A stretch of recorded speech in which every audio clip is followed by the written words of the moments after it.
experience.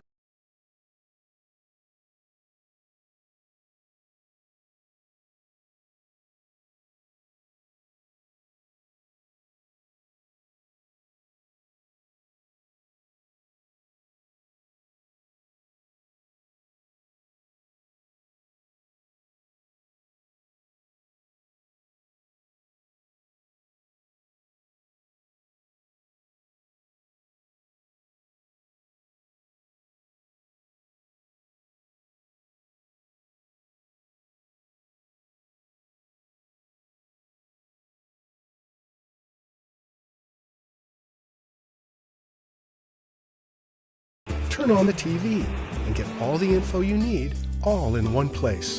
MVC, the award-winning Maui Visitor Channel. The Maui Visitor Channel. Look for it at channel 130 on your TV dial and in your Maui Hotel's HD lineup. And now streaming worldwide on our companion YouTube channel. The Maui Visitor Channel, MVC, your go-to place for all things Maui.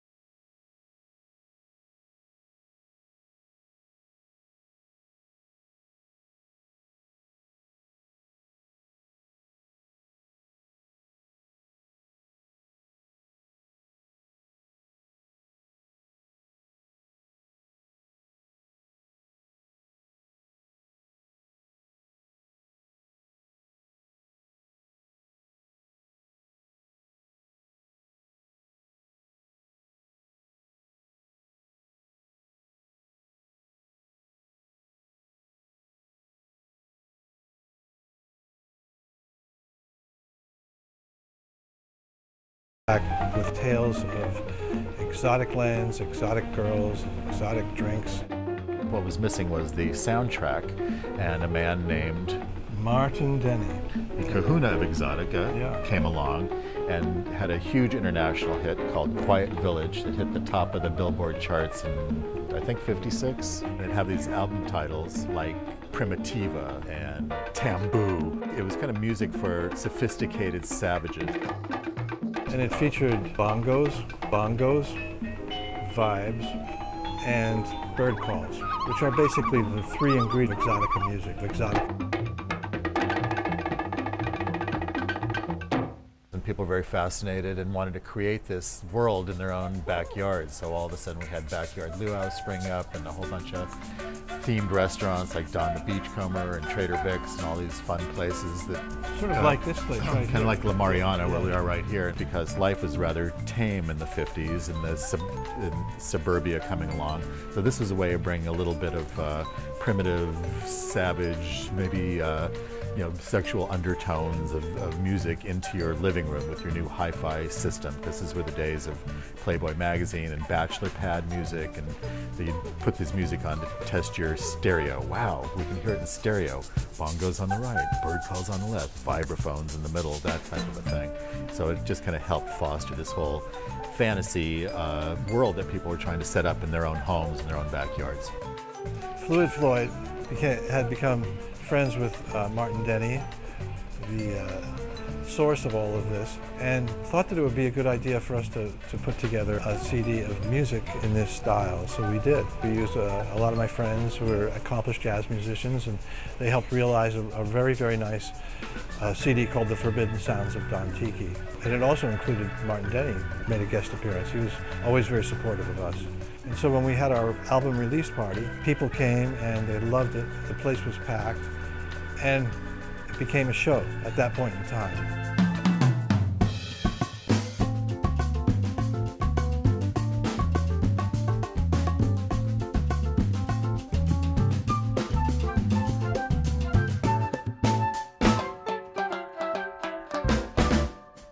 I got an island in the Pacific, and everything about it is terrific. I got the sun to tan me, palms to fan me, and on occasion a man.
was on Maybe at the Molokai. Honolulu Zoo. Maybe at the Honolulu Zoo.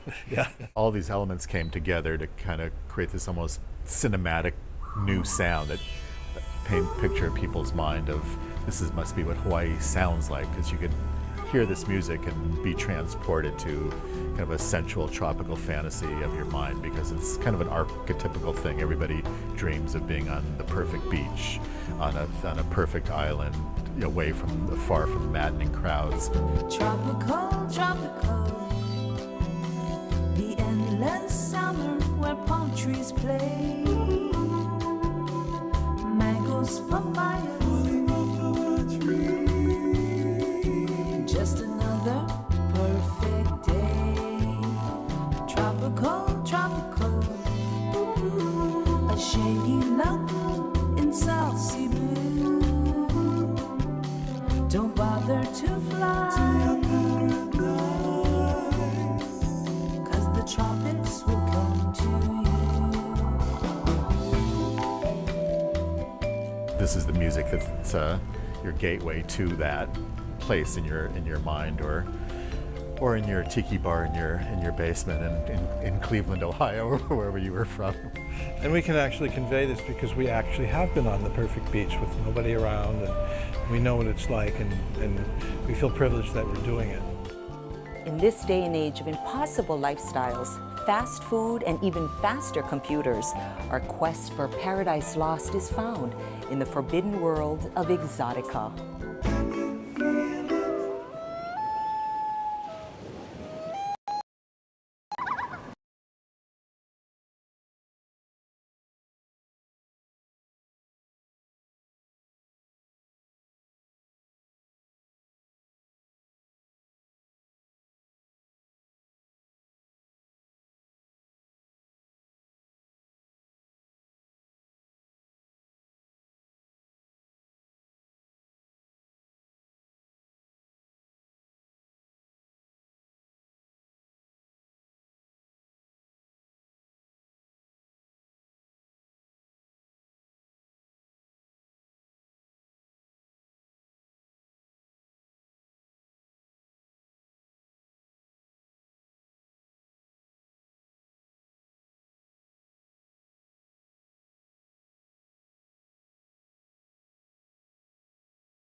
The ancient Hawaiians believed that only kind thoughts and good intentions should be in the heart and mind of the hands that create everything from the grandest canoes to the tiniest tokens of affection. And it was this spirituality that evolved Hawaiian feathercraft into an art.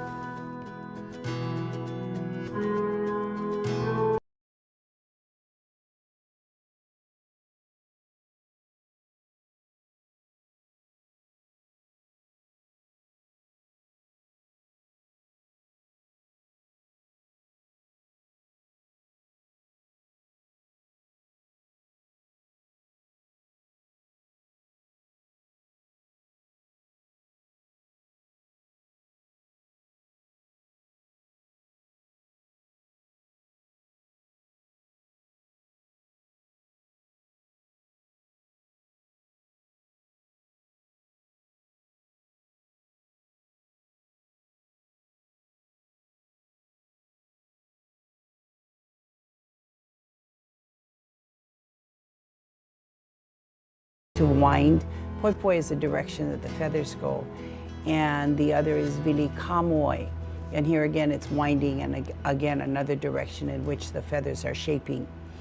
When we looked back at traditionally how leis were done, because the feathers were so little that were gathered from our native bird species, they would take anywhere from 5 to 7 feathers in a bundle, tie it, and that little cluster was then secured to a base. Today, our feathers are so much larger that we need to clip them down to a specific length, and we use one single feather at a time. The other style of lei we consider more contemporary is the hat band that is more popularly seen. and that we call humupapa, and it's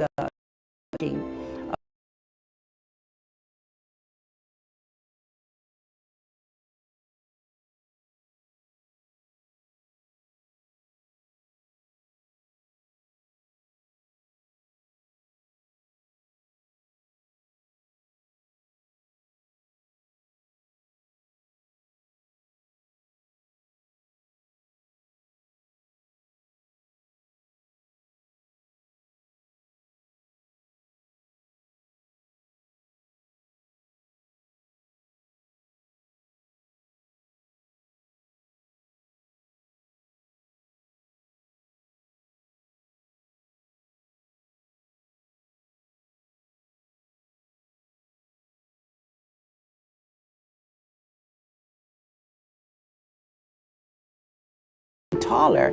It's just incredible to even fathom. Because today when we have 10-foot tall kahilis, that's amazing enough to see.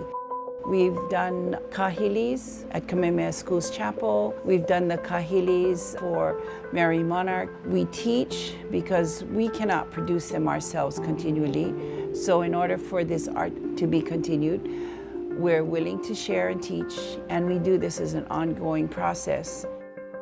From the magnificent kahili, a sign of royal presence, and the flowing regal ahaula, or feather cloaks, reserved only for the highest chiefs, to the delicate lehulu, or feather lei. This ancient art, once central to the Hawaiian culture, faced almost certain extinction. Marilu Kekuewa, affectionately known as the Feather Lady, a name proclaimed by the mayor of Honolulu, and her daughter Paulette Kahalepuna, masters of the craft, have been preserving this dying art once reserved for royalty for more than 50 years. In 1962, I had my first class with Mom. I was in high school, I needed extra credit, and I said, Mom, will you teach me? And she said, of course, I've just been waiting. I was fortunate enough to be able to teach, to help her teach at one point, and have become the primary teacher today. And I enjoy it as much as she did and still does. So over the years, with Mom being a teacher and a resource person, it just became sort of a natural thing that my children should learn this. And so my mother is so proud that she can say there are 4 generations of us that do this feather art. The feather art has really surfaced as one of the fine arts of the day. Culturally, I think throughout the world, people would know these arts, fine art, but it was kind of secretive. But in Mom's case, I guess because it was shared with her so openly with her teacher, that she felt there was a need to give back. And so she didn't hold back. Making and teaching just seemed to work hand in hand.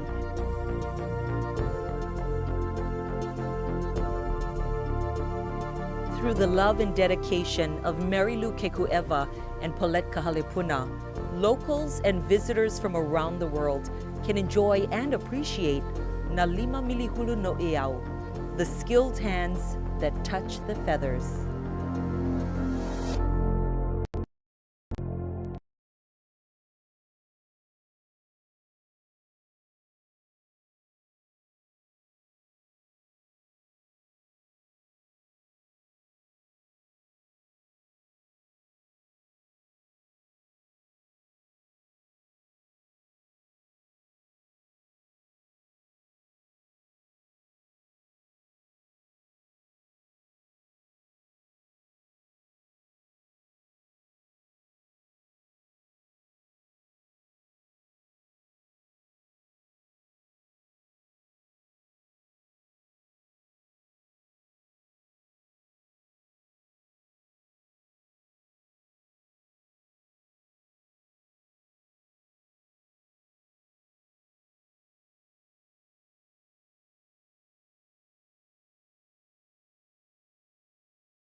The Samoan fire knife dance is more than a sizzling spectacle at Polynesian luau's. It's a tradition passed from one generation to the next, each adding a new layer of style and complexity to pit a flaming blade against superb strength and coordination, bold skill, and bare skin.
Skill to ensure their safety and dazzle audiences from the sky. It's the kind of show you might expect to find as part of Cirque du Soleil, but on Oahu and Maui, the glitz of the stage has been replaced by the power of nature as Hawaii's only aerial acrobatic troupe, Samari Hawaii, takes the aerial arts outdoors. The outside is amazing, especially in Hawaii.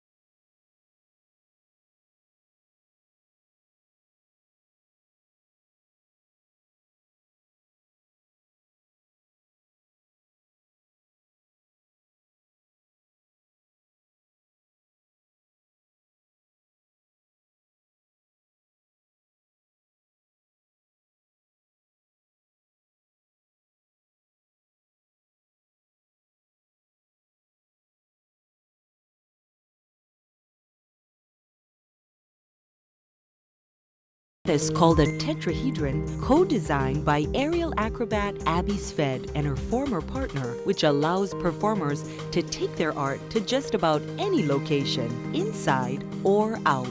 We can go anywhere near a pool or near the ocean or inside or outside on the lawn and perform, just set it up and perform. The possibilities are endless. We have really good riggers and really good tree people, doctors. So once those things are all set, we can actually do this kind of thing and be in this lovely environment and be home in Hawaii. There's a lot of big companies on the mainland, maybe a lot more opportunities, but I don't think that they could ever quite match what we have here for dance. We really are a collaborative team, and we do our own choreography, our own style. So each of us within the company has different assets, of course. But as a whole, I think Samadhi is unique in that we're all dancers, and our style as a company is very poetic. It's all about the flow, and it's about moving to the music. So we're bringing dance to the air. Andrea, after all these years, why not go to Vegas? Why not go to Montreal? Why not go to the big cities? Why Hawaii? Well, okay, first of all, I've been there.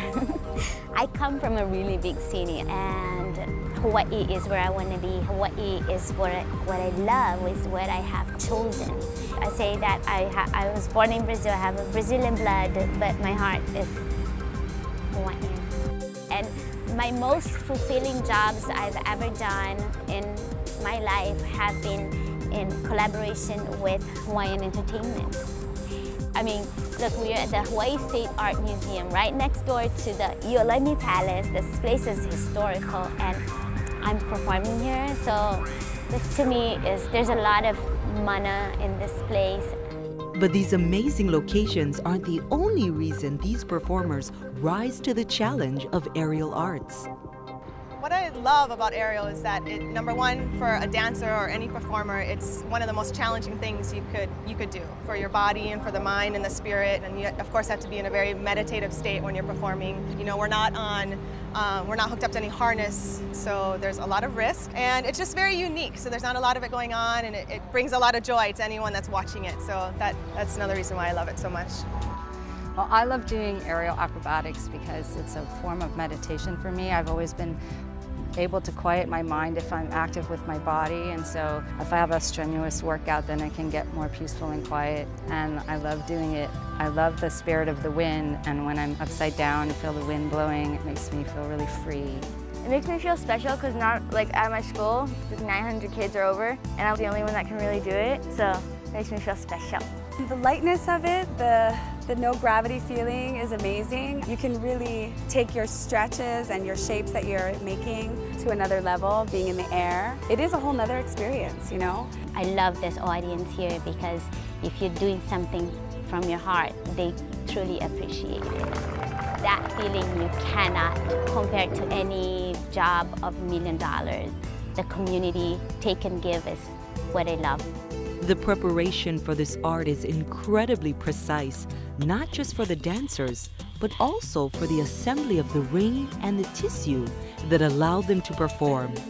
It's a lot of safety, a lot of focus, a lot of discipline and determination in terms of performing, staying in shape, and training consistently enough so that you can actually do this. There's a lot involved.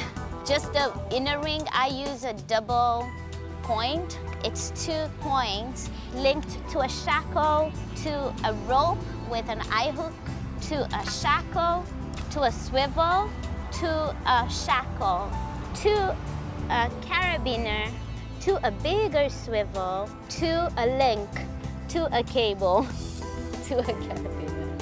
So it's a lot. Once I get into this, it's easy. That one is a very simple rig, but once I get into that one, it's hard.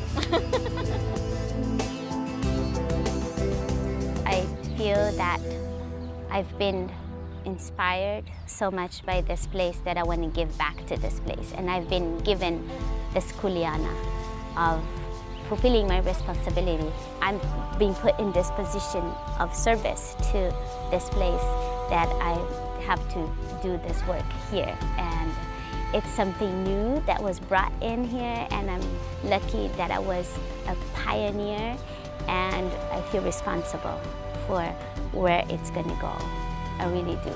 It's very fulfilling when you do your work out of service.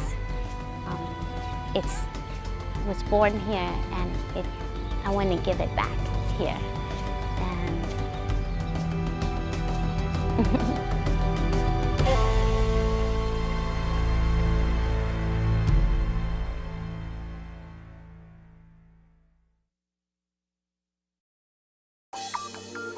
We'll be right back with more Experience Hawaii, the very best Hawaii.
tropical look, befitting of its nickname, the Garden Isle.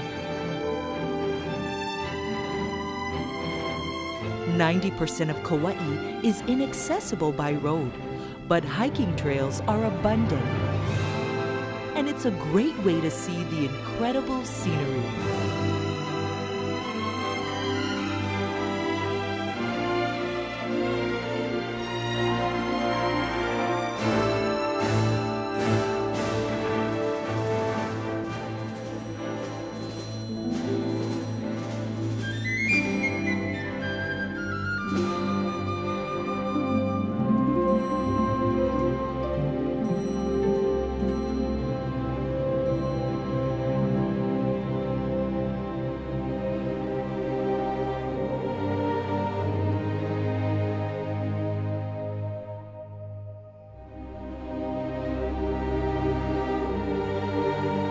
Mount Waialeale, which in Hawaiian means rippling waters, is one of the wettest spots on Earth.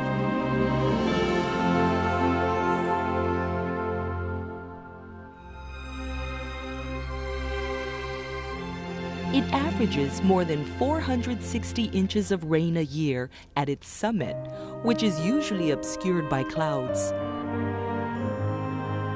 Most volcanic craters in Hawaii are best viewed from above, but because Mount Waialeale erupted sideways, it allows a spectacular view of the waterfall-laden crater.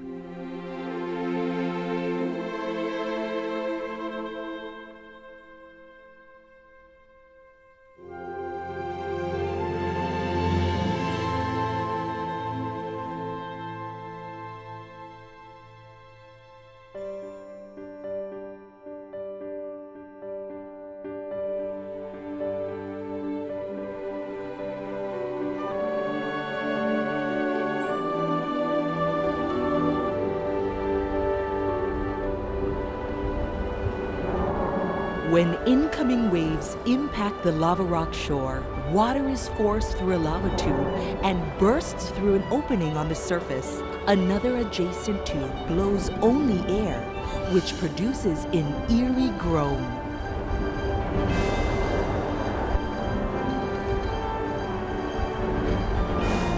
Ancient Hawaiian lore told the tale of a giant lizard that was trapped in the tube.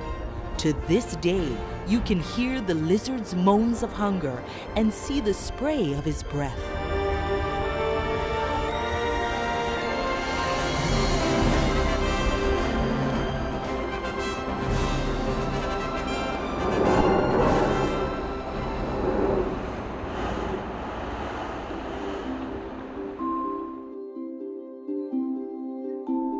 One of the many natural wonders on Kauai is Waimea Canyon, the largest canyon in the Pacific. Thousands of years ago, rivers and floods flowing from Mount Waialeale carved the canyon. It is 10 miles long and a mile wide. If you're not content to look, Waimea Canyon is one of the best places to hike in the state of Hawaii. There are numerous trails to traverse for beginners and seasoned hikers. The canyon lies within Kokee State Park, and hiking maps are available at the park ranger station.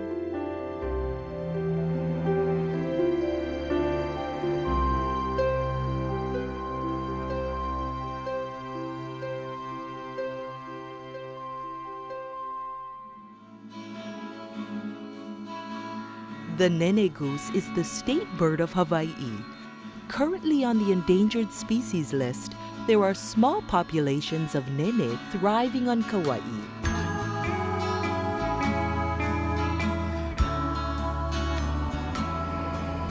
Wailua Falls is an 80-foot tiered waterfall, which you might recognize from the opening credits of the TV show Fantasy Island. In ancient times, warriors would jump from the top of the falls to prove their bravery.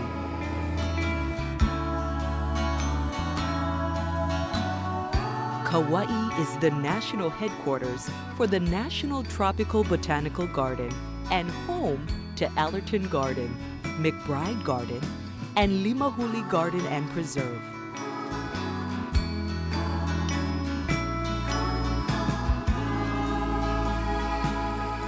Opaika'a Falls isn't a seasonal waterfall like many on Kauai.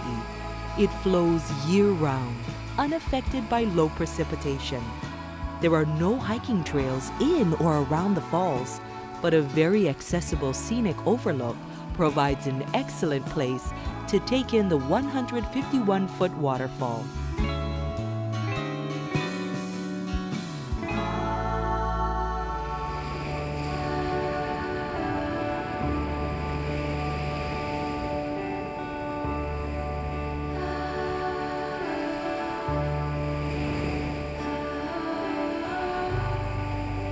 If you're looking for a quiet, relaxing day in the sun, away from the crowds and off the beaten path, Polihali Beach here on the island of Kauai can't be beat.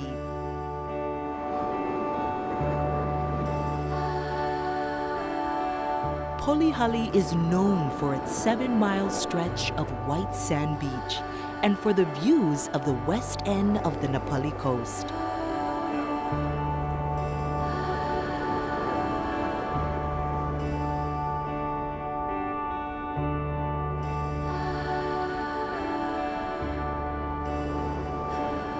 Sunset at Polihali is truly a sight to see.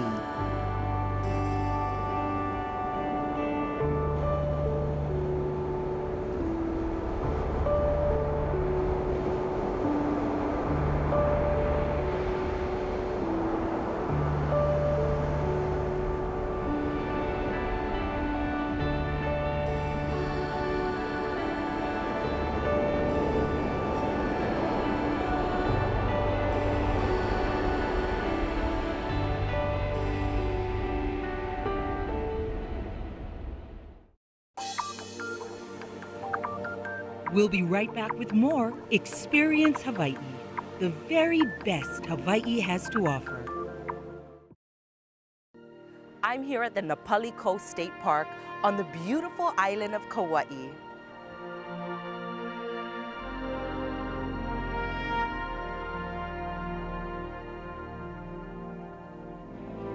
One of the best ways to see the Napali coast is by boat.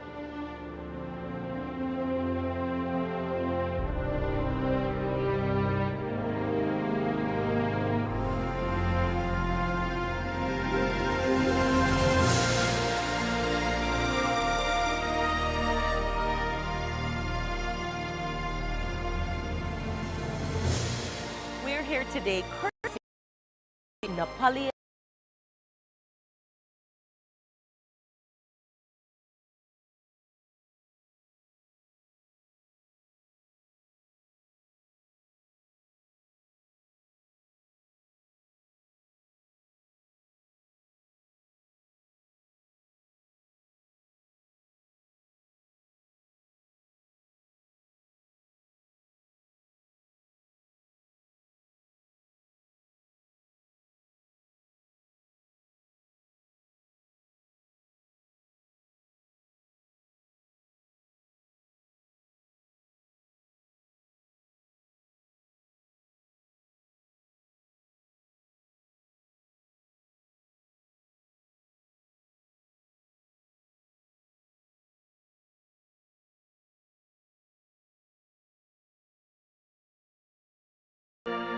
Kilauea Point is where you'll find the Kilauea Lighthouse.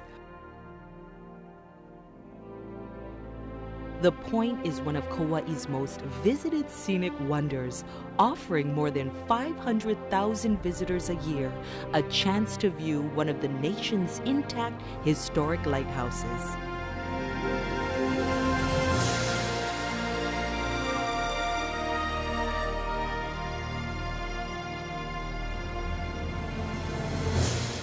In 1979, the lighthouse was listed on the National Register of Historic Places.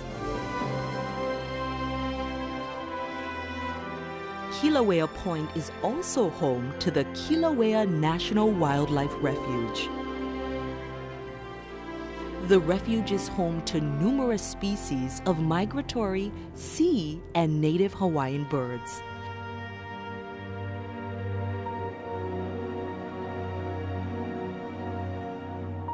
Each year, thousands of birds use steep cliffs at Kilauea for feeding, nesting, and mating.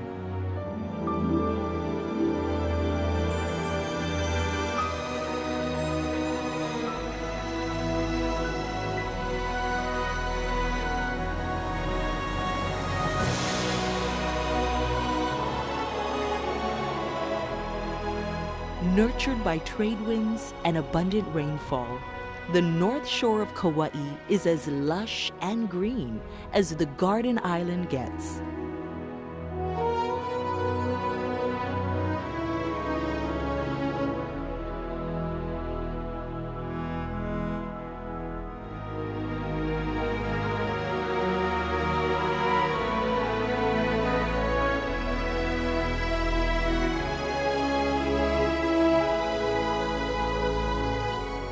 Kauai is home to more sandy beaches than any other major island in the Hawaiian chain. The beaches make up almost half of its shoreline.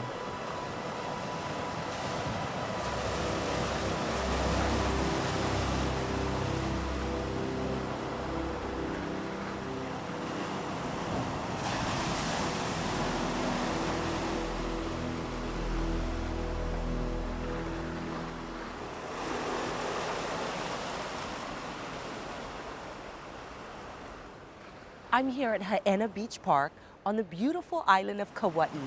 It's a great place to swim, snorkel, or explore the nearby sea caves.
Hanalei Bay consists of nearly 2 miles of beach.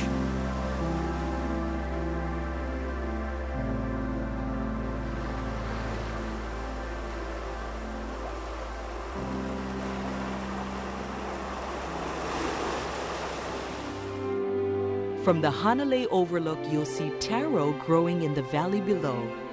Taro is a staple of the native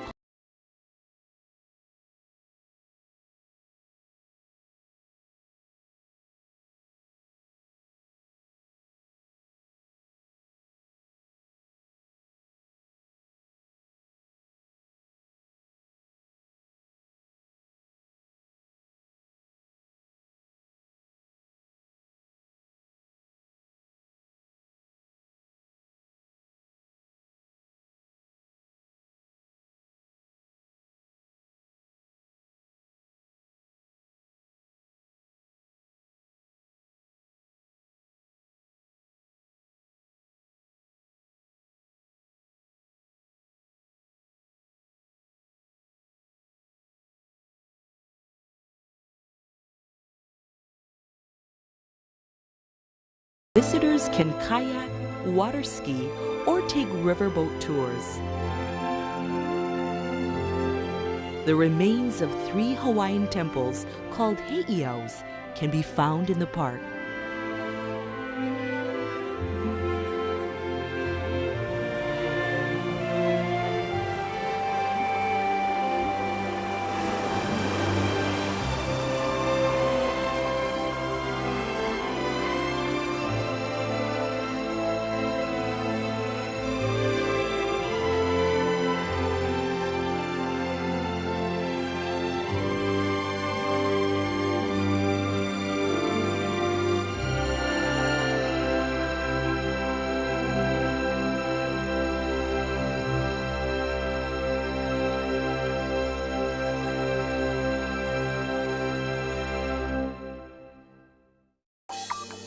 You're watching Experience Hawaii, the very best Hawaii has to offer.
Brought more settlers, business interests, and tourism, making Hawaii one of the most important seaports in the Pacific. In 1844, the first steamships began inter-island service, and over the years, travel and trade between the islands grew as this dependable means of transportation began serving the sugar industry and supplying provisions to the many plantation communities throughout the Hawaiian Islands. As foreign interest in these remote islands grew, the once thriving ocean heritage and rich cultural traditions of the Hawaiian people were nearly lost. Even the favorite pastimes of surfing and canoe racing were effectively banned. Although King David Kalakaua revived many Hawaiian traditions, surfing and paddling remained in relative obscurity until Duke Kahanamoku and the Outrigger Canoe Club brought them worldwide attention in the 1920s and 30s. Today, outrigger canoe racing remains one of the most popular of the Hawaiian ocean sports, with practice times and regatta dates often dictating work and school schedules. And with well over 60 established clubs and thousands of active paddlers throughout the islands, it's no wonder this is Hawaii's official team sport. As part of the Hawaiian cultural renaissance that flourished in the 1970s, the Polynesian Voyaging Society was founded to build and sail a performance replica of a Hawaiian double-hulled voyaging canoe. And in 1976, Hokulea voyaged along the legendary migration route to Tahiti, using traditional methods of non-instrument navigation, proving that the early Polynesians had the ability to explore and settle in the farthest corners of the Pacific. Over the 30 years since the first voyage of Hokulea, she has continued to inspire the revival of Polynesian maritime culture and tradition throughout the Pacific. In 1998, the annual International Festival of Canoes was launched in Lahaina. This 2-week cultural heritage event features master carvers from all over the Pacific Islands and Hawaii.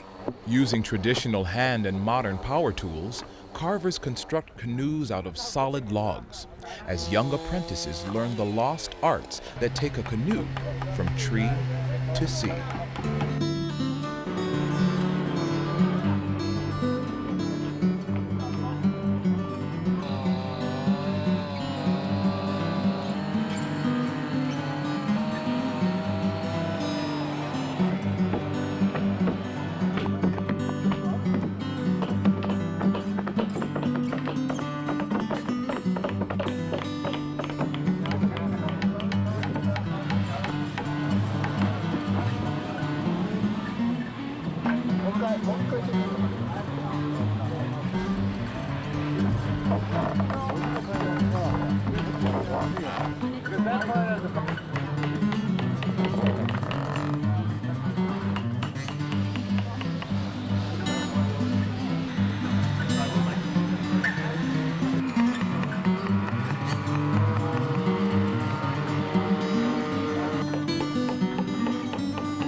For 20 years, the Hawaiian Sailing Canoe Association has taken the lead in reviving another Polynesian ocean tradition.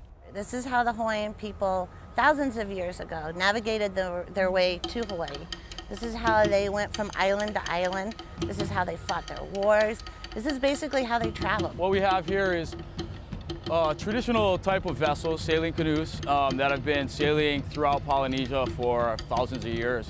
We try to practice and perpetuate that as much as possible for us and for future generations, and try to get the kids involved as much as we can, and help them to see that this is not only a lifestyle but part of our tradition and our culture.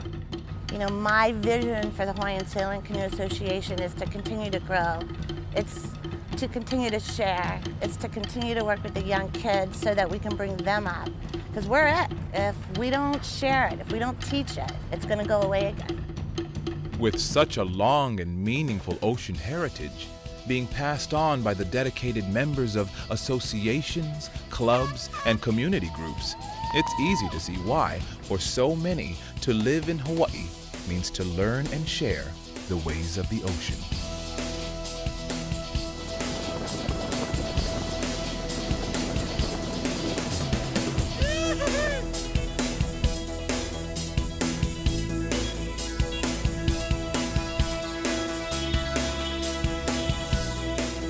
Whether for work or for play, as part of tradition or for transportation, traveling on the ocean continues to be an important way of life in modern Hawaii.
The Hawaiian Islands have been a cultural meeting place for centuries. Since its settling by canoe voyagers, the Hawaiian archipelago has attracted visitors from countless nations. Many came bringing religious messages, and all left a lasting impression of sacred cultures.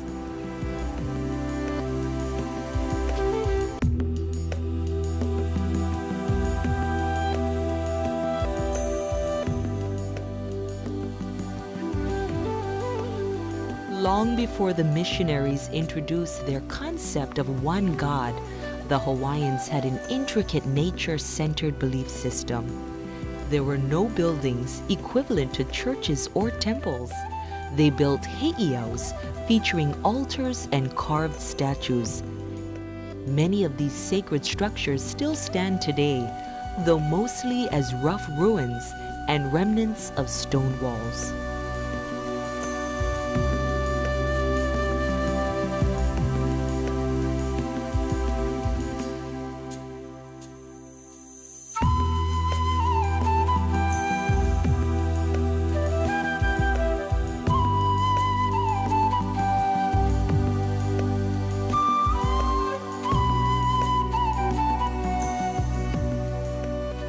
Native shrines, imported temples, and churches of every denomination now line the hillsides and coastlines of these Hawaiian islands.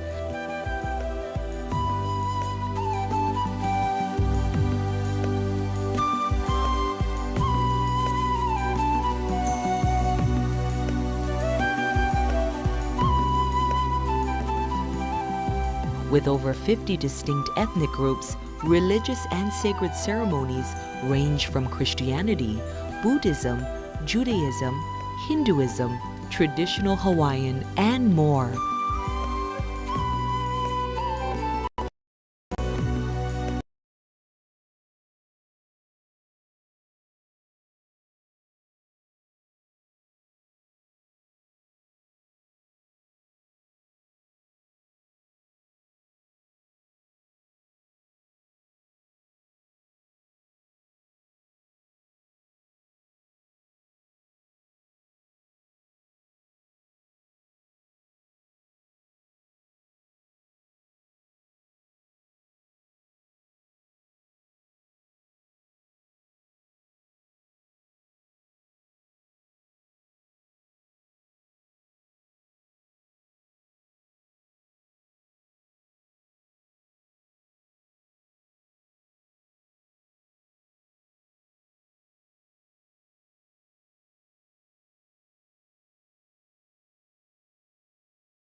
Today, religious diversity continues to grow in Hawaii, but what links these individual sects are the mystic surroundings that have embraced them all. From mountain to sea, Hawaii itself is as sacred as the temples and churches built on the land.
never been to or even seen.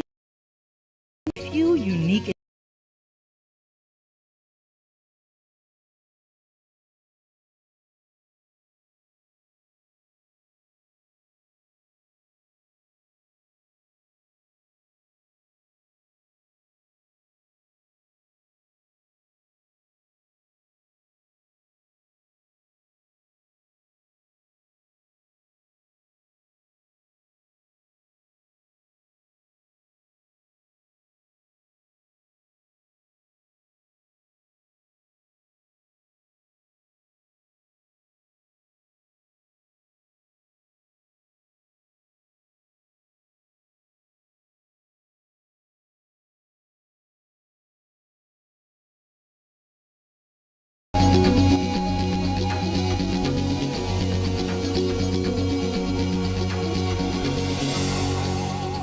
So come on, Helemai, and join us as we take you on a 6-hour video journey around these magnificent islands we call home.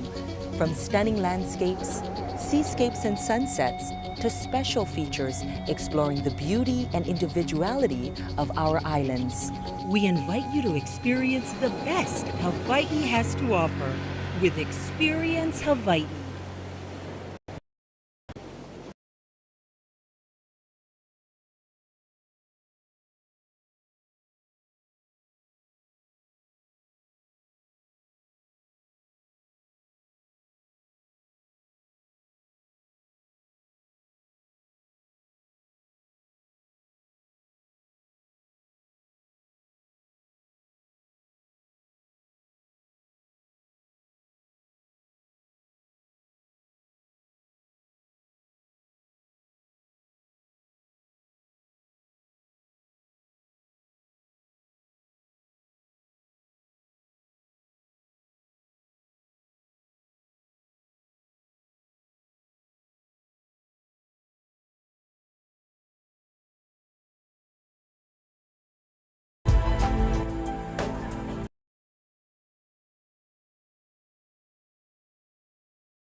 In April of 2008, the Kilauea volcano erupted, giving visitors and residents the chance to see enormous steam plumes and the red and orange glow of lava as it flows towards the ocean at Kalapana.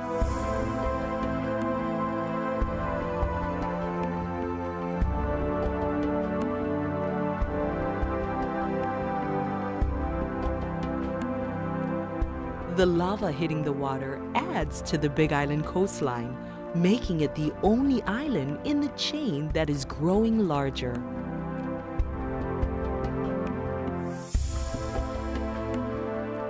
When the lava hits the ocean, it cools and forms black lava rocks which crack and explode. This accounts for the many black sand beaches on the Big Island.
The Hawaii Tropical Botanical Garden is home to a vast array of orchids, palms, gingers, and hundreds of other rare and exotic plants from all parts of the tropical world.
The Big Island is a great place to observe Hawaiian sea turtles, or honu.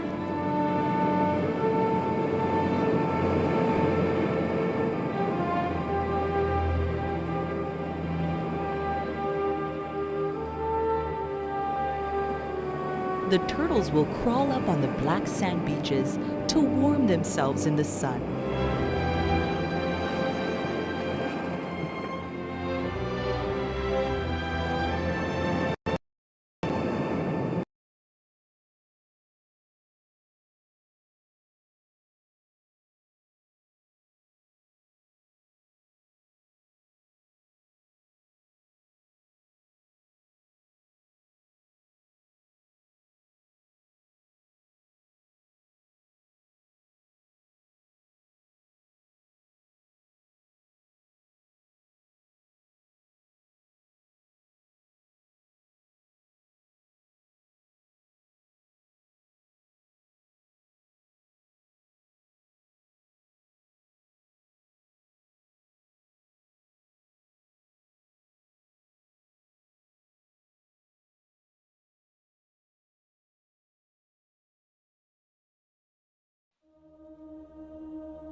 Today, the stressors are more significant because we have sewage leaching into the bay, heavy runoff, chemicals in sunscreen, and climate change. The impact of these chronic stressors have caused many corals in Kahaluu Bay to decline and even die. The good news is we are observing many new small corals growing on the coral reef. These corals are resilient and give us hope for the future of Kahaluu Bay. But we must do our part to reduce our impacts so the coral can continue to support life. Kahaluu's reef teaches us simple things we can all do to care for coral here and around the world. Float while swimming and snorkeling, cover up or use mineral sunscreen, and always give marine life plenty of space. Caring for our reefs today ensures they will continue to take care of us for generations to come.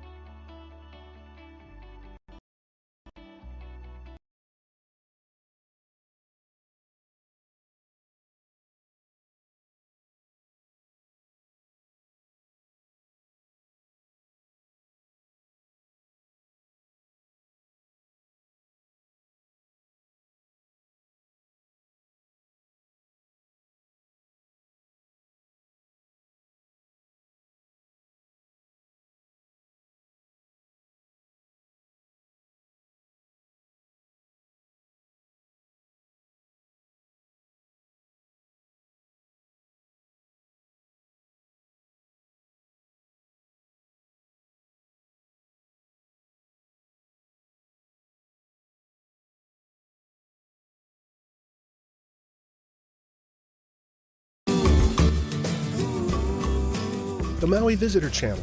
Look for it at channel 130 on your TV dial and in your Maui Hotel's HD lineup. And now streaming worldwide on our companion YouTube channel.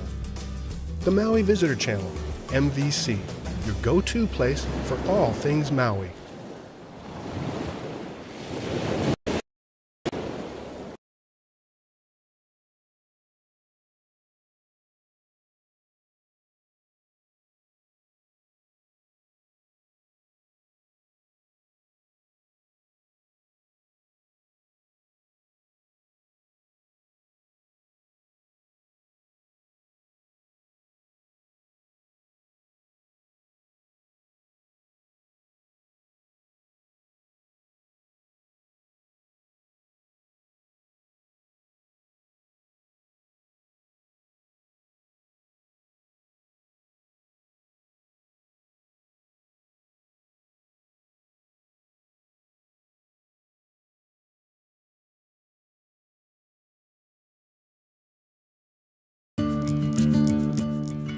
Anthony take us back to the very, very beginning. Well, with any cattle ranch, I think the beginning starts with the cattle. In the early 1790s, the British Navy, under Captain Vancouver, bring the cattle to Hawaii. They give a gift of about 6 head to King Kamehameha. Kamehameha accepts the gift. He doesn't really have a use for it, but he puts the kapu on it. A kapu is That is the edict by the king that the cattle shall be protected, under penalty of death. The cattle are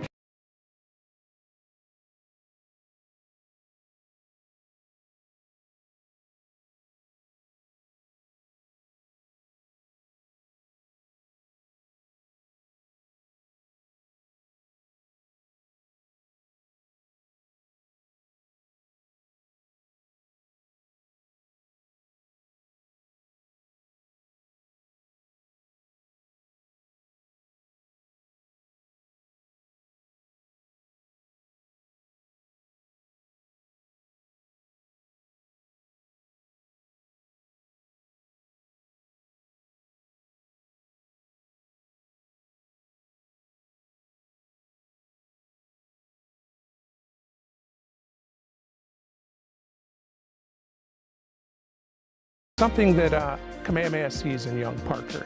He's a big man, he's humble, he's hardworking. Unlike a lot of sailors of the day, he doesn't drink, he's a teetotaler.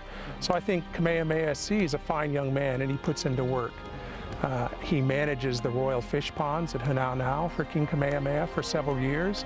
And in 1815, Kamehameha gives him the job that sets him apart, the first royal cattle hunter in Hawaii. 1816, he is allowed, with the blessing of King Kamehameha, to marry his granddaughter, Kipakani.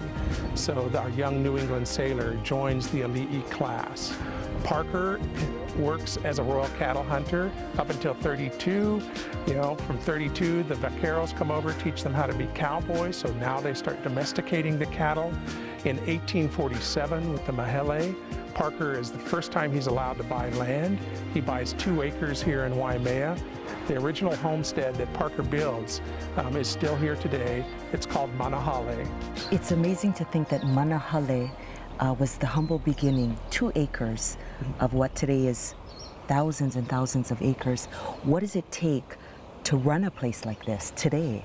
Well, it did start with 2 acres. A few years after he bought his land, his wife inherited a section because she was a royal princess, 640 acres. As the ranch prospered, the Parkers bought more and more land. At the height, they owned about half the Big Island. When the ranch was put into trust in 1992, the Parkers owned about 200,000 acres. The ranch presently is at 150,000 acres, and it's likely to stay that way. 150,000 acres. We have 30,000 head of cattle. We have about 250 horses. We have 12 full-time Paniolo cowboys. We have 8 part-time. So you're like, wow, 30,000 cattle, 12 cowboys. How does that work? It seems to work very well at the Parker Ranch. One of the most famous Paniolos from Waimea was Ikua Purdy, great-grandson of John Palmer Parker, who, as they say, roped his way into history at the 1908 Frontier Days in Cheyenne, Wyoming. Every year since 1943, on the 4th of July, the cowboy tradition is celebrated with a rodeo at Parker Ranch. If you're in Waimea on the 4th, chances are that's where everyone will be.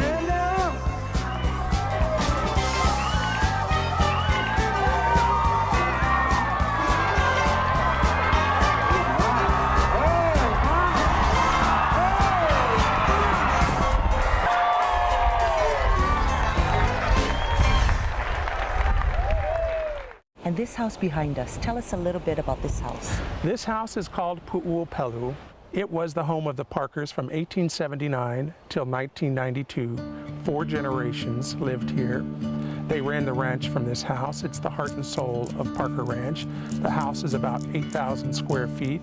Mr. Smart filled it with Asian and European art, beautiful art collection. It's on 300 acres of horse paddock. It's still a working part of Parker Ranch. It's a very strong touchstone to the ranch, and it's a place what all of us that work on a ranch love, Pu'uopelu. Tell us a little bit about Richard Smart. Richard Smart was the 6th generation Parker. His mother was Thelma Kahilu Parker. She married a man named Henry Smart. That's where we get the name change from 5th to 6th generation. Richard was tragically orphaned. His mother and father died. His mother of tuberculosis, his father of meningitis when he was 2.5 years old. He's raised by his grandmother, Elizabeth Jane Dowsett, who lost her husband at 19. So here's Elizabeth Jane Dowsett, a Victorian debutante who raises Thelma, now raises Richard. With all the tragedy in Richard's youth, the rest of his life is pretty magical. His grandmother does a great job raising him. He's taught by A.W. Carter to run the ranch. And then, in his adulthood, he becomes a performer as well, becomes our singing and dancing cattle baron. And after his Broadway career, after his singing career, he successfully runs the ranch for 30 years. A very colorful life. I mean, we end our story with the singing and dancing cattle baron, Richard Smart, and that's so special with all the tragedy in his life. And then, to come up and become such a, bring joy to the world through his performances, it's a miraculous thing. What a colorful family and what a wonderful, wonderful story. Thank you so much for sharing with us, Anthony. That's my pleasure. Mahalo, mahalo. Mahalo. See you on Parker Ranch.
ask for forgiveness.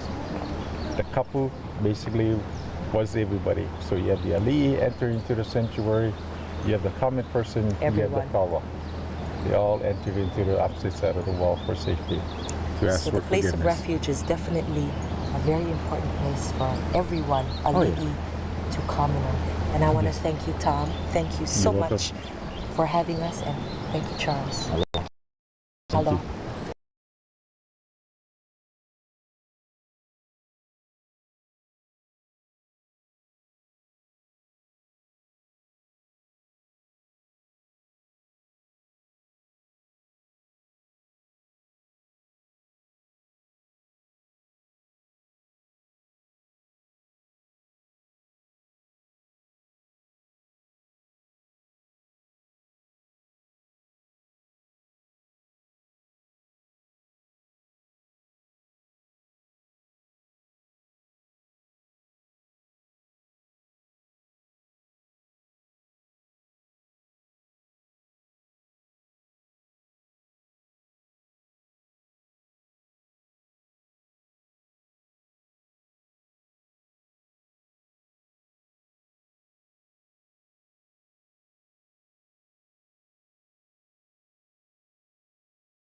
Most of us became reef teachers because we love this bay and we want to keep it healthy. When you arrive at Kaʻaluu, we hope that you'll come and talk story with us. We're here to share simple steps that you can take to minimize your impact on the reef and answer questions so you have an enjoyable and respectful experience at Kaʻaluu. Kaʻalu'u's reef teaches us simple things that can help corals here and all over the world. Float while swimming, cover up or wear mineral sunscreen, and always give marine life plenty of space. Caring for our reef today ensures that they will take care of us for generations to come.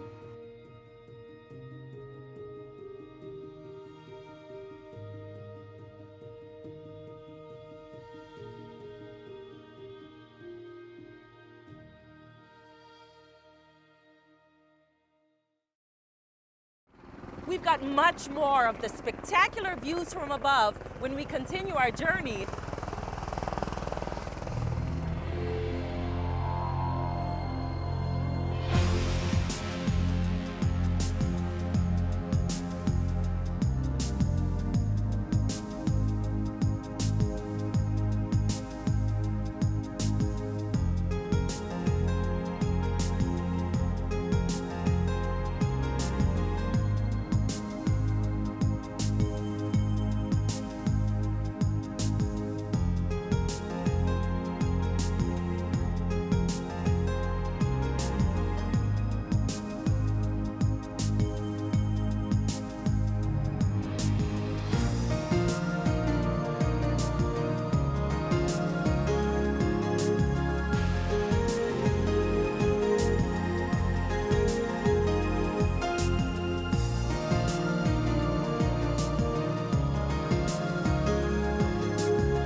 if they claim to be reef safe and try to avoid sunscreens containing these harmful ingredients? Other reef-safe sunscreen habits that can help maintain the coral reef's vital health are applying sunscreen at least 10 to 15 minutes before entering the ocean and thoroughly rubbing into the skin. Also, applying only to the face, neck, feet, and backs of hands can reduce sunscreen loads in the ocean by 90%. And wearing sun protective clothing like hats and long-sleeve UV rash guards can also help to reduce the amount of sunscreen in our oceans. So get sunscreen smart and be sure to only use sunscreen that are safe.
You're watching Experience Hawaii.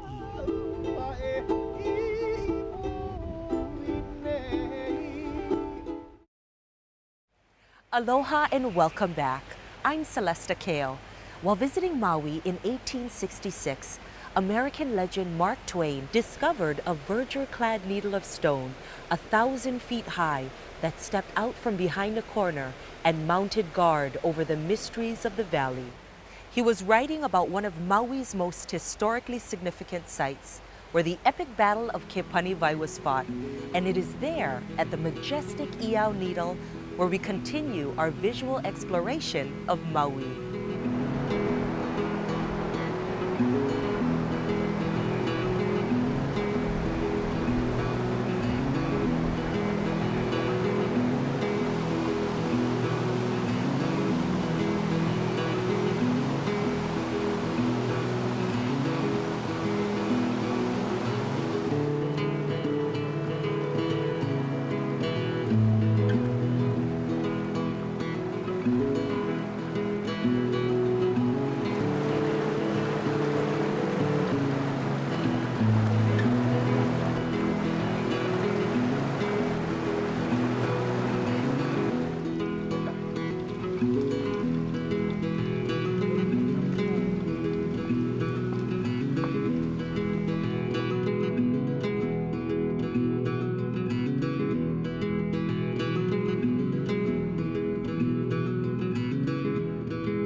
You're watching Experience Hawaii.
We'll be right back with more Experience Hawaii, the very best Hawaii has to offer.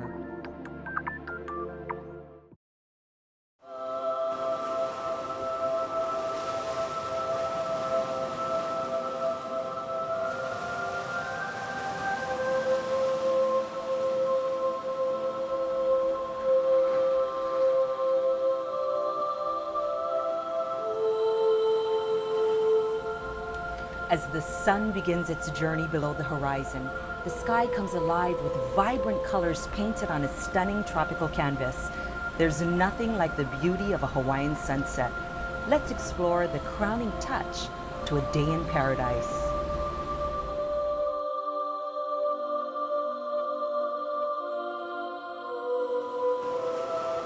One of the favorite pastimes of both visitors and locals alike here in Hawaii is the gathering at that time known as the magic hour, to witness the sun bidding adieu to the day.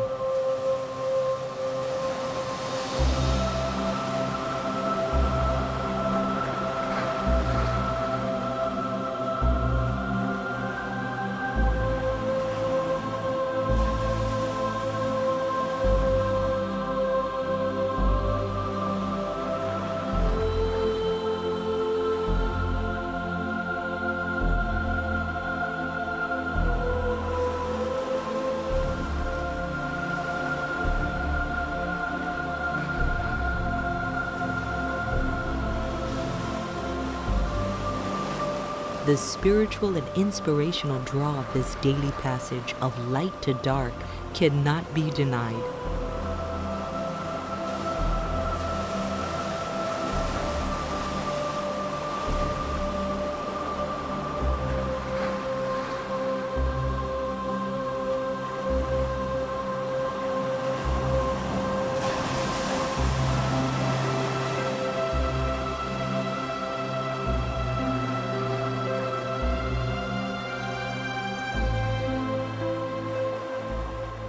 palms silhouetted in pastel hues of orange, red, and gold beckon spectators.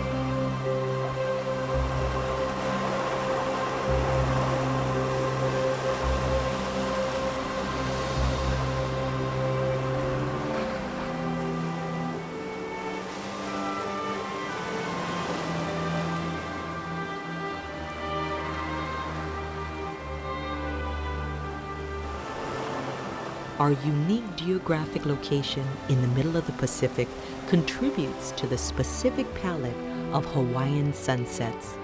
West-facing shores of all the Hawaiian Islands afford unobstructed ocean views of this daily display of nature's dynamic artistry.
The beautiful, ever-changing colors are truly awe-inspiring and invite you to almost reach out and touch the sky and the light itself. And like a snowflake, no two sunsets are ever exactly alike.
So when your day is nearly done, make time for one more important activity.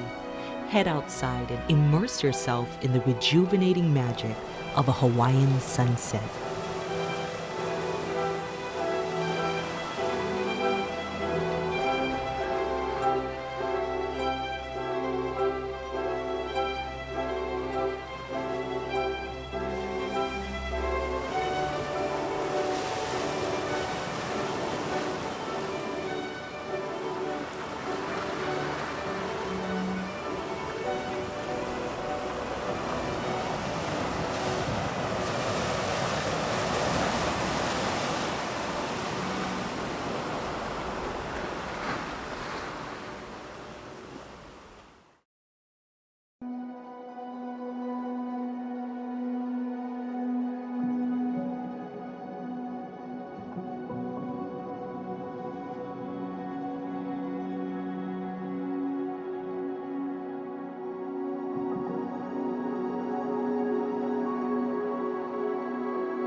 We'll be right back with more Experience Hawaii.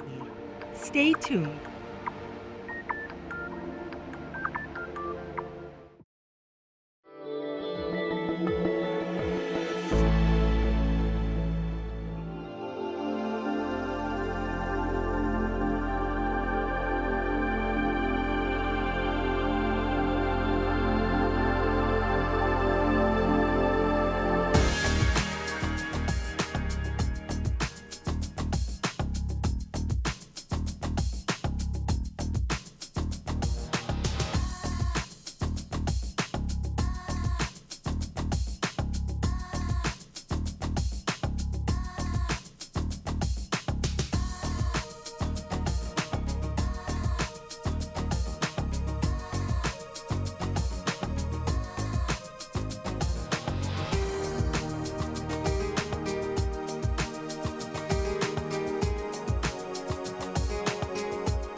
We'll be right back with more Experience Hawaii, the very best Hawaii has to offer.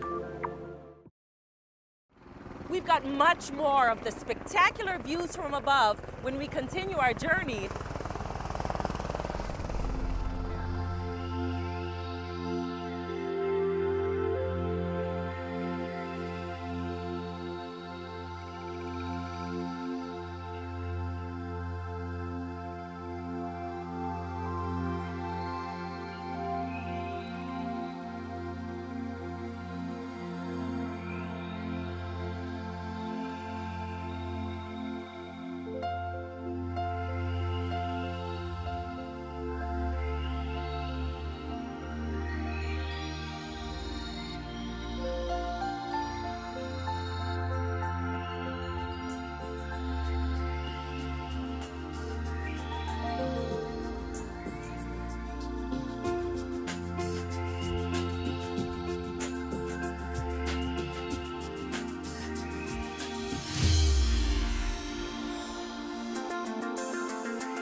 Aloha, and welcome to the neighbor islands of Hawaii.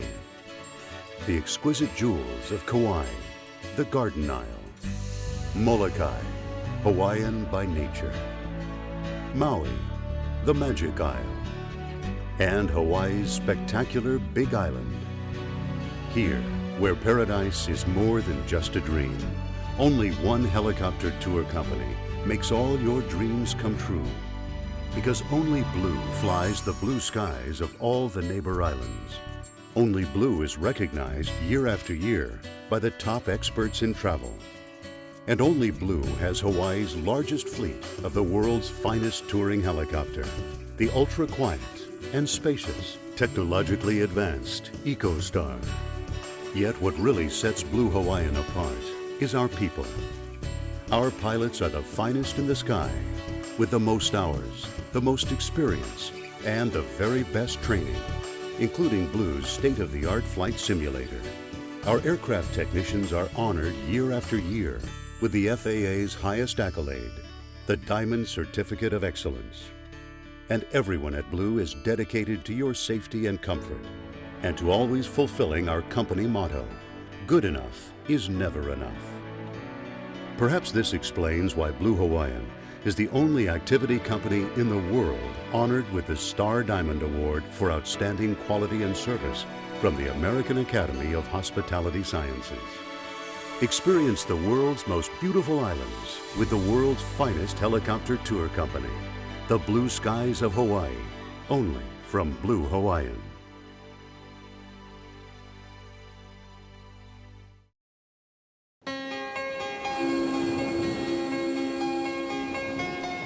You're watching Experience Hawaii, the very best Hawaii has to offer.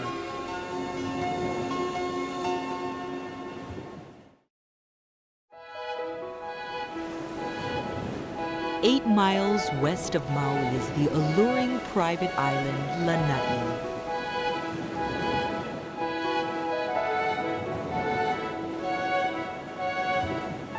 The dramatic Pu'upehe, or Sweetheart Rock, welcomes visitors to this remarkable island.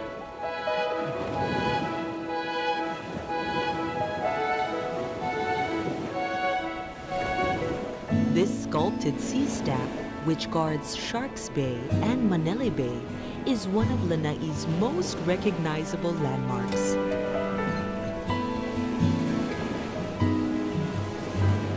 Tranquil Hulapoi Bay Beach is a pristine white-sanded crescent enclosed by lava columns and coconut palms.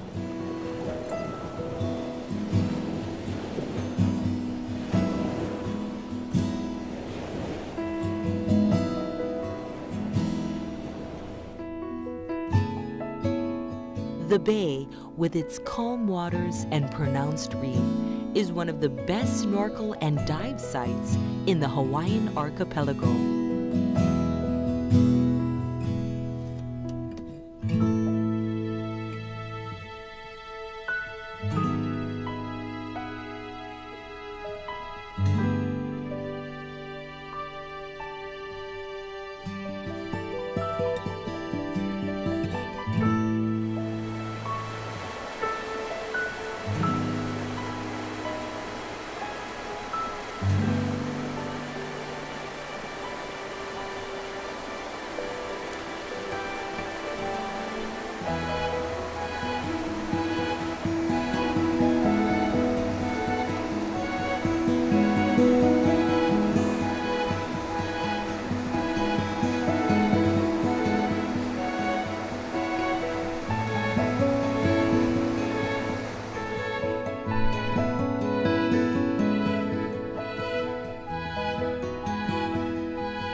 Gentle rolling hills of pasture land surround the stables at Ko'ele, where horses graze in open fields.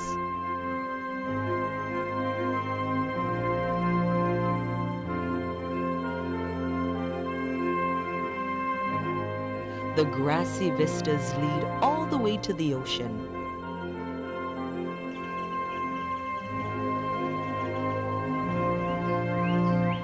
The windswept grasslands contain an amazing variety of endemic and invasive species.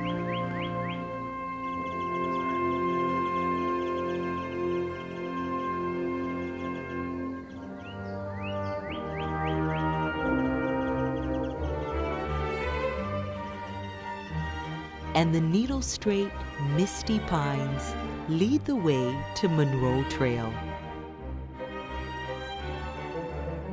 Originally an old cowboy horse route, the Monroe Trail is now one of the most interesting drives and hikes on Lanai. As the path progresses, the plant life becomes increasingly varied and lush.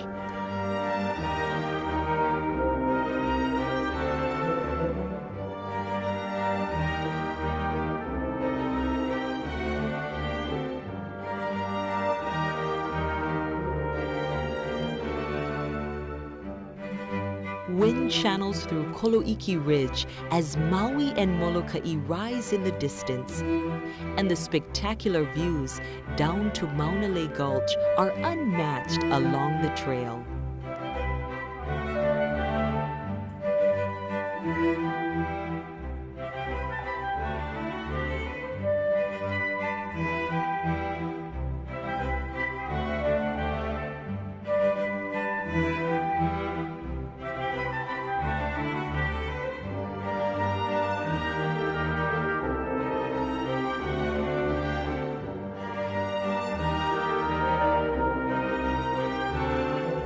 Keahiakavelo, also known as Garden of the Gods, was sculpted by years of strong winds, a blazing sun, and dry climate.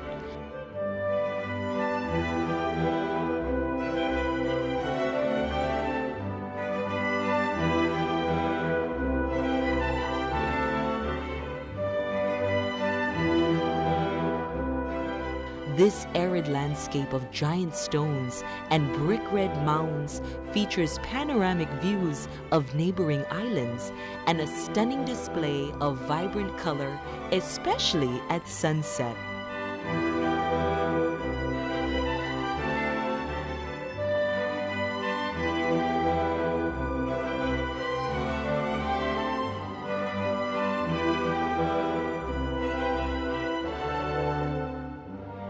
Beyond the Garden of the Gods, Polihua Road descends towards the coast, lined in dry grasses and kiave, and visited by an assortment of wildlife, including wild turkeys.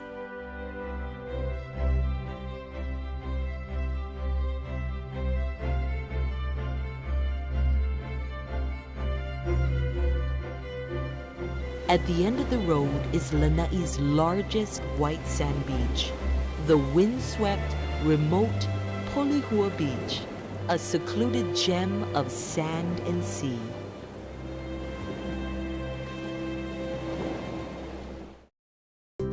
Pacific Media Group and the Hawaii Visitors and Convention Bureau are proud to announce the official visitor guidebooks for the Hawaiian Islands. This suite of island-specific visitor guidebooks feature informative editorial content and offer helpful visitor resources such as island maps and stunning photography, highlighting the best that each island has to offer, as well as recommendations for popular attractions, dining options, shopping and cultural experiences, and island adventures and activities. Look for the official Visitor's Guide to Maui in airports, magazine racks, and select hotels and resorts.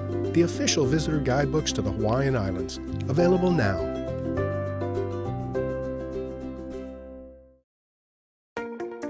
Be sure to check out Experience Hawaii's YouTube channel and watch all the content you see here on Experience Hawaii streaming on YouTube. Or view any of our content there as well, on demand, anytime, anywhere. Look for the red live frame and check out the very best Hawaii has to offer at your leisure, streaming to your phone, tablet, computer, or smart TV in the comfort of your car, home, or office, anywhere in the world, anytime, with Experience Hawaii's YouTube channel. Or share all of Experience Hawaii's informative, engaging programming with friends and family before they come to Hawaii, so they can get the lowdown on what's up in Hawaii. YouTube and Experience Hawaii, a match made in paradise. Search for Experience Hawaii online and look for the YouTube channel. Or go to youtube.com and search for Experience Hawaii there, and let the viewing begin. You're watching Experience Hawaii, the very best Hawaii has to offer.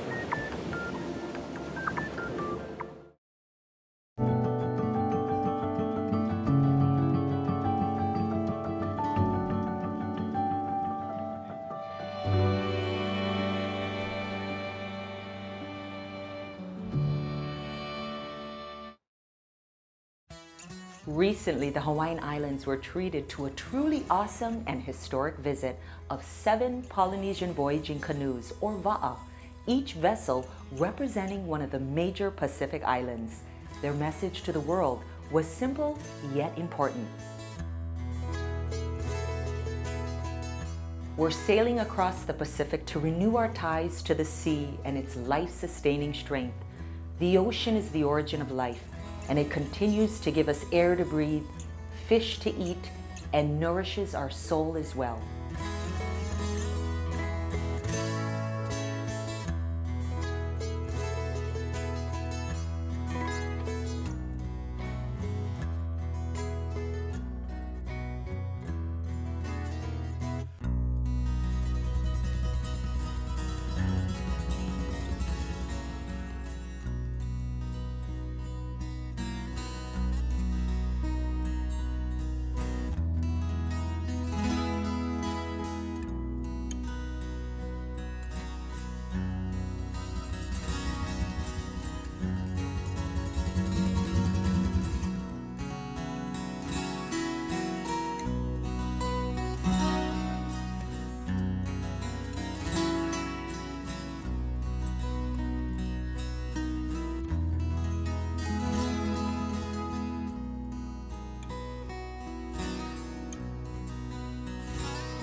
These 7 va'a just completed a 10-day crossing from New Zealand to Hawaii by way of the Marquesas, and after a brief stop in Hawaii to spread their message, will continue on their way to the U.S. mainland.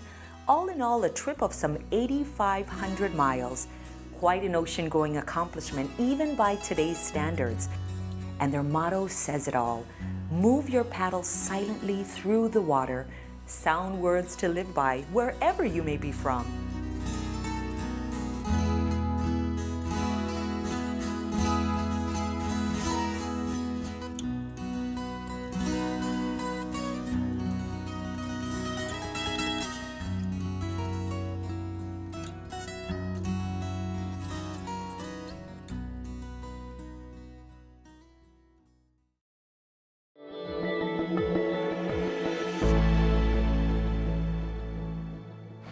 Canyons carved by water and centuries of relentless winds form Lanai's otherworldly rock garden, Keahiakawelo, a lunar landscape shrouded in as much mystery as it is in stark grandeur.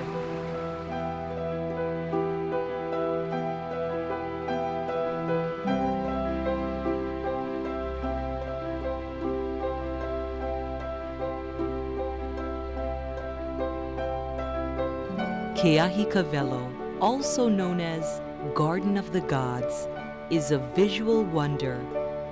Not an ethereal floral garden, but nature's exposed tribute to the beauty of Earth itself.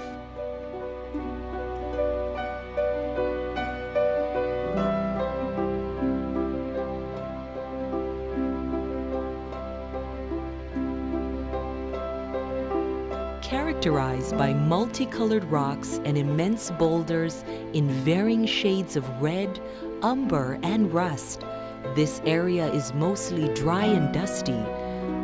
The prevailing winds make the scenery an eerie, haunting geological landscape.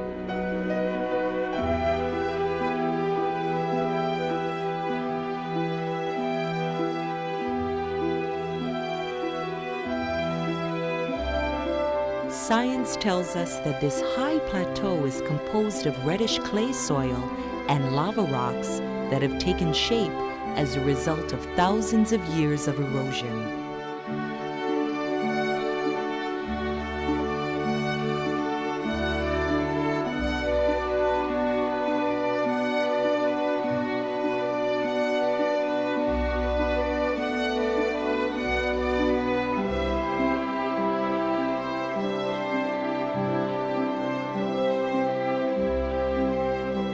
But you don't need to be a geologist to appreciate the dramatic formations that dominate the area.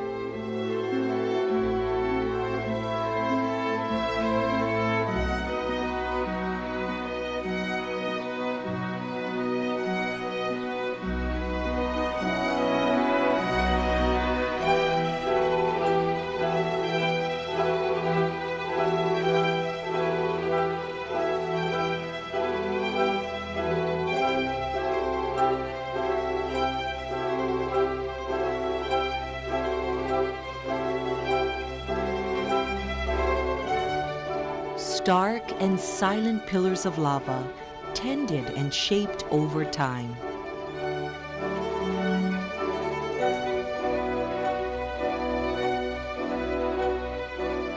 Pebbled fields spotted in vegetation.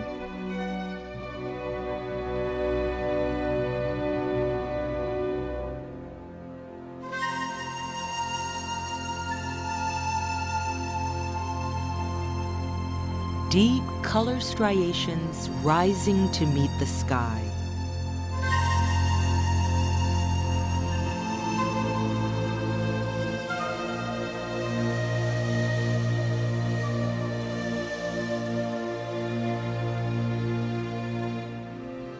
The topography of pinnacles and rock towers are most enchanting at dusk, when the warm orange glow of the setting sun strikes the rock minerals, illuminating them in brilliant golds and reds.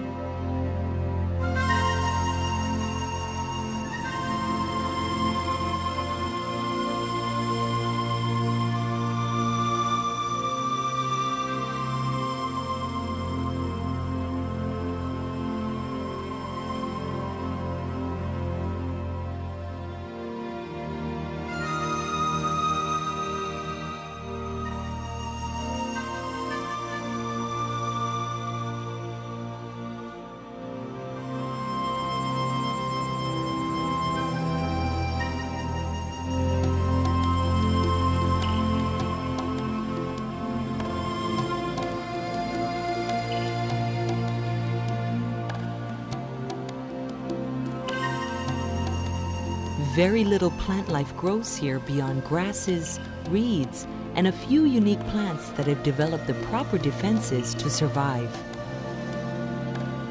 Puakala, our native Hawaiian prickly poppy, braves the forceful winds, dry heat, and the dust of this arid landscape.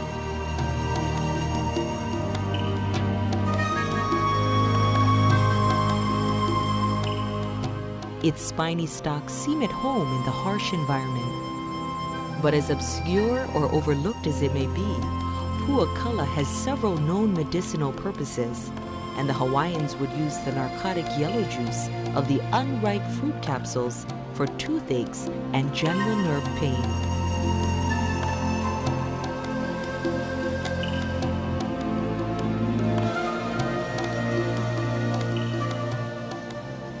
To the Hawaiians, Keahiakavelo is more than craggy terrain, and the legends that surround its creation are varied and many. Some believe these boulders were dropped by gods tending their own gardens. Others believe them to be God-created sculptures manipulated by powerful winds.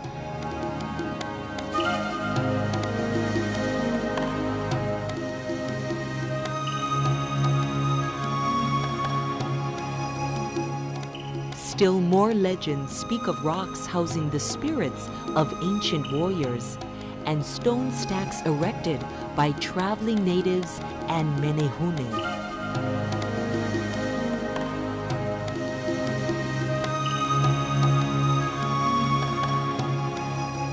One legend draws an account of a contest between two kahuna of Lanai and Molokai.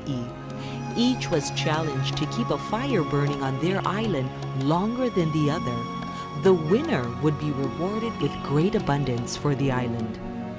The fire of Kavelo was perpetual, and the demand for firewood rendered the landscape of Keahiakavelo bare as it is today.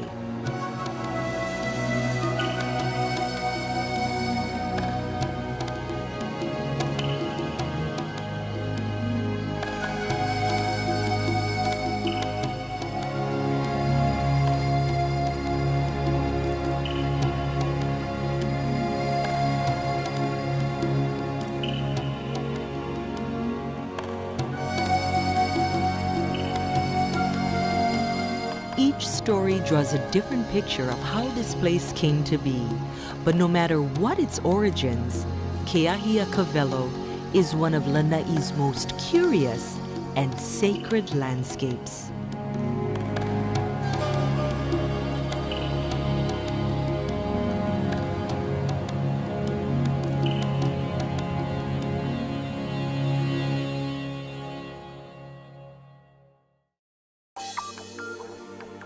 You're watching Experience Hawaii.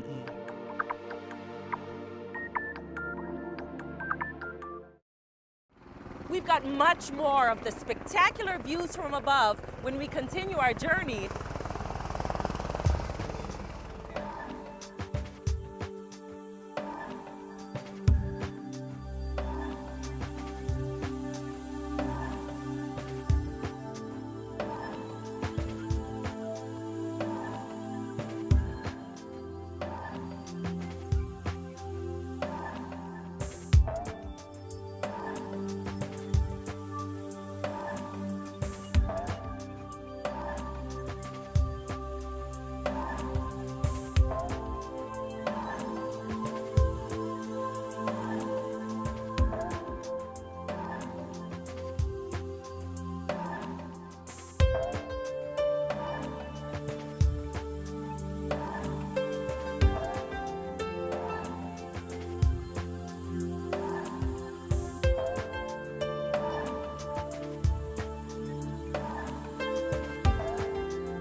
There's more Experience Hawaii on the way.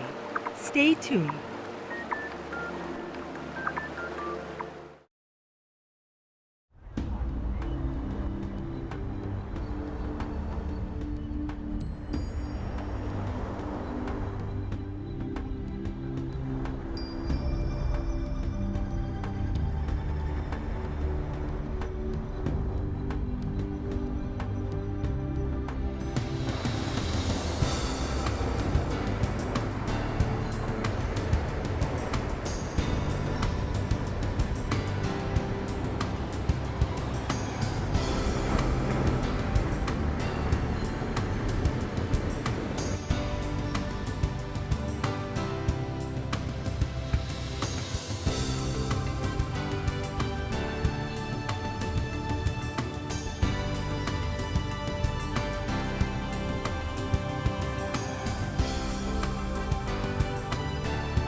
Almost everyone is familiar with bustling Honolulu on Oahu.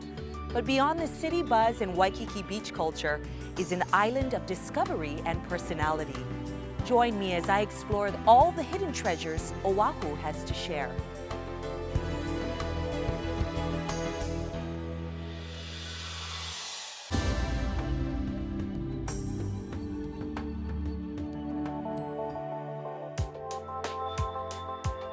Honolulu. It's a beachside city unlike any other. And the main attraction for almost any visitor is less than 1 square mile wide. Waikiki, the place you come to be a part of the action.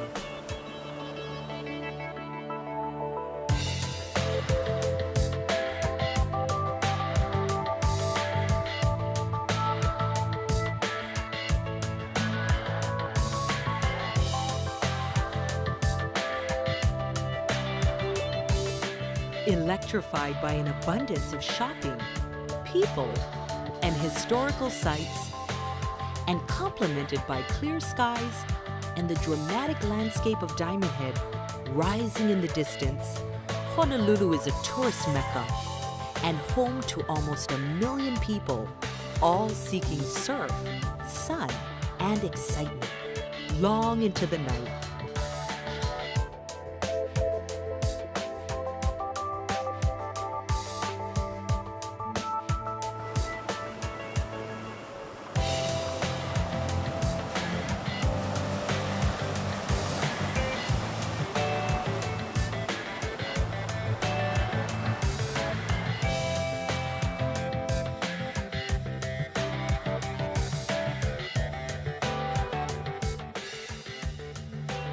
Just a few miles out, the scenery changes from soaring skyscrapers to towering bamboo, thick, verdant, and surprisingly accessible to hikers on the Manoa Falls Trail.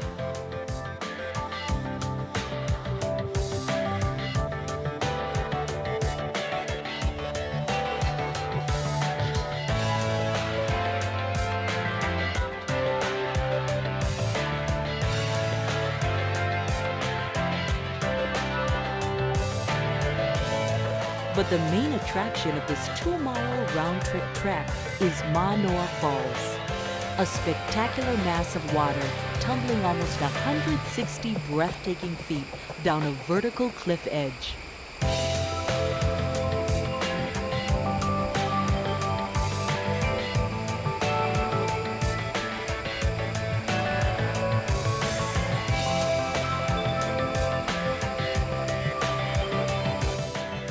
The icy stream water nourishes the surrounding land and thriving vegetation seen all along the trail.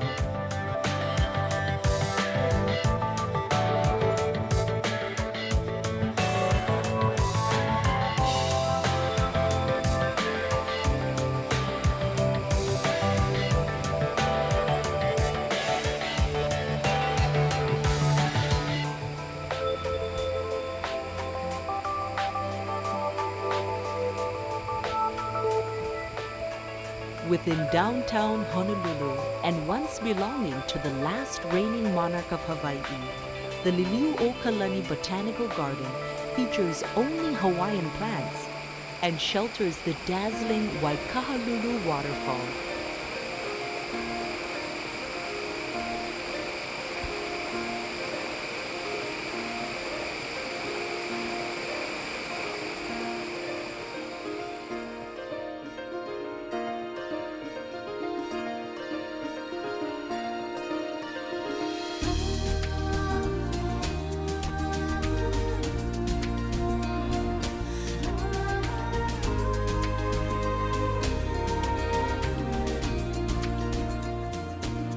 Overlooking the 985-foot cliffs of the Ko'olau mountain range is one of the best views on Oahu at the Nu'uanu Pali Lookout.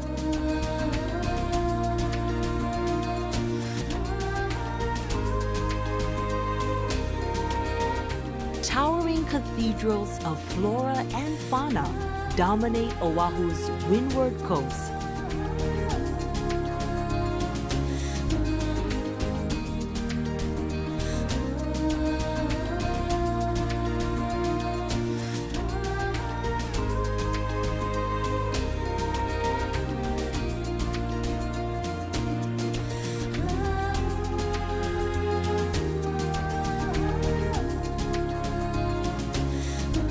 The sheer fluted peaks of the Ko'olau Range rise up as one of the most wondrous sights on the island, coated by every shade of green imaginable.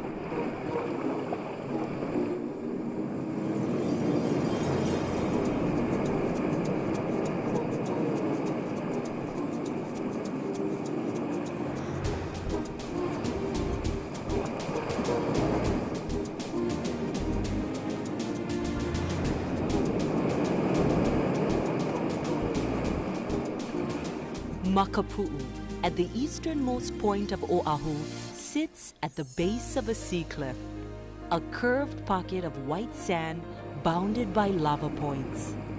The two offshore islands, Ka'ohikaipu and Manana, or more popularly Rabbit Island, create a spectacular backdrop to one of Hawaii's most popular body surfing beaches.